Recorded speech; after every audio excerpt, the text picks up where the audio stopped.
Hello, my name is Pete Gerlach. I have been a professional family systems therapist for 33 years. I'm 74 years old. I have learned quite a bit about the world and human behavior and how relationships evolve and how families work and how children develop and many things like that. I want to make this video focus on a often misunderstood human problem. The common media title for this problem is PTSD. Those initials stand for post-traumatic stress disorder. Post meaning afterwards, stress meaning emotional, psychological, physical upset. Disorder means your behavior is significantly disrupted because of some kind of trauma. I want to shine a light on this complex term and what it really means. Media headlines for the last 15 years have brought back increasing reports of military personnel, men and women, who've been on the front lines in Desert Storm and more recently in Afghanistan and in other places of the Middle East. And they come back into normal non-military life here in the United States and NATO countries, and their lives are significantly disrupted because the media reports, because of their intense exposure to death and violence on their military settings. That's led to the population, typical people then come to associate PTSD with war. One of the things I want to present to you here today is that is a very narrow definition of what PTSD really is. PTSD is far more prevalent than we believe, and it comes from far more things than just warfare. Let me just suggest a trauma, by definition. A trauma is any kind of event, notice this, or process, a series of events. A trauma is any kind of event or process that causes significant disruption in normal mental, psychological, physical behavior and development and growth. That's a very broad definition. The thing I want to highlight here, it is not necessarily a single event, like your house burning down or being raped. Those are traumatic, no question. It's quite possible to have a series of very low impactful events collectively turn out to be traumatic. I'm going to illustrate that in a moment. What are these symptoms that typically are associated with PTSD?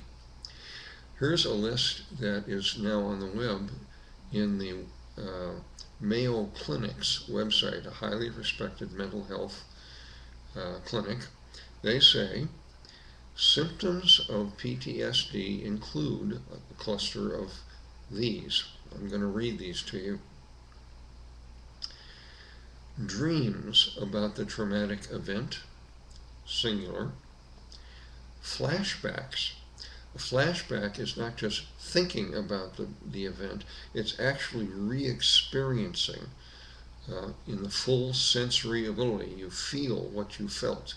You see, you hear, you smell. It's like reliving the thing that caused the trauma. That's a flashback.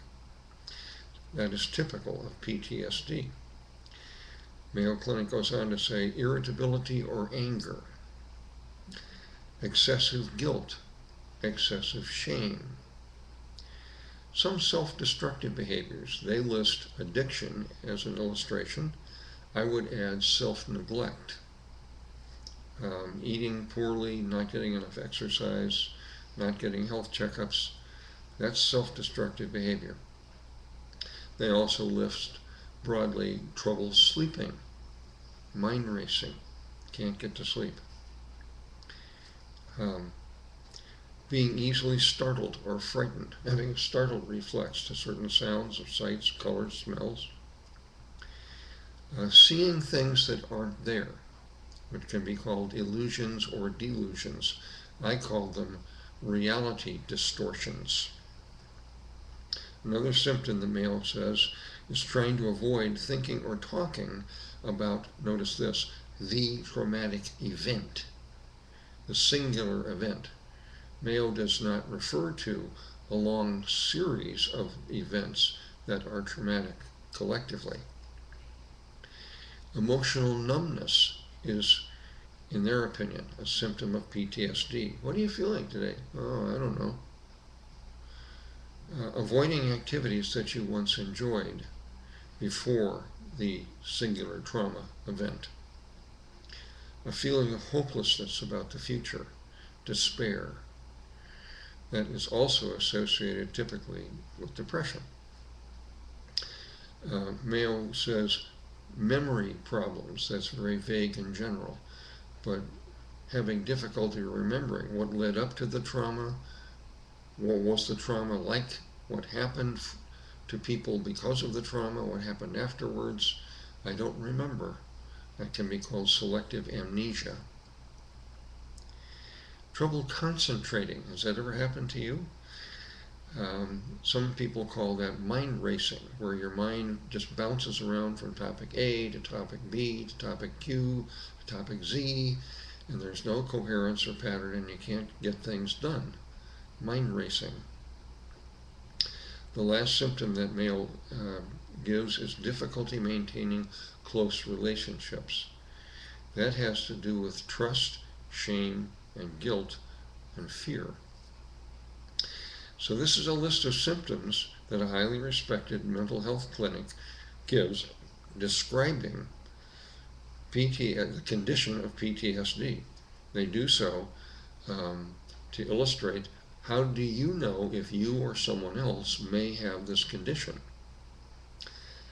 A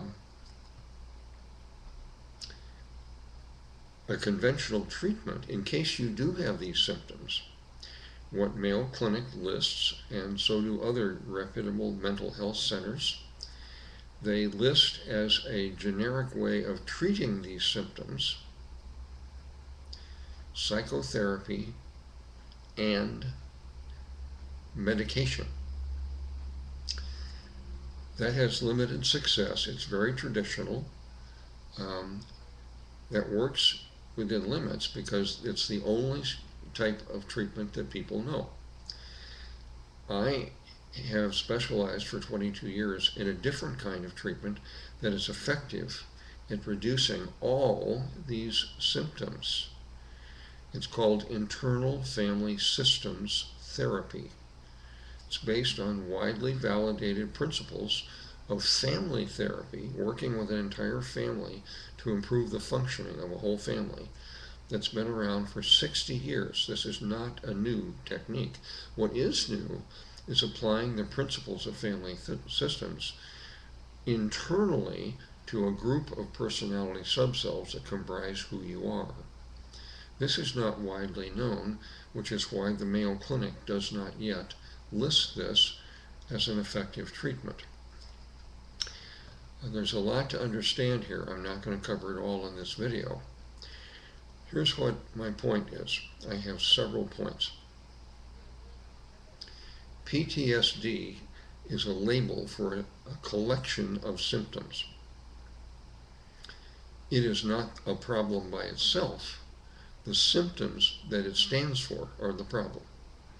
Secondly, PTSD does not just come from warfare or hurricanes or tsunamis or volcanoes or rapes or muggings.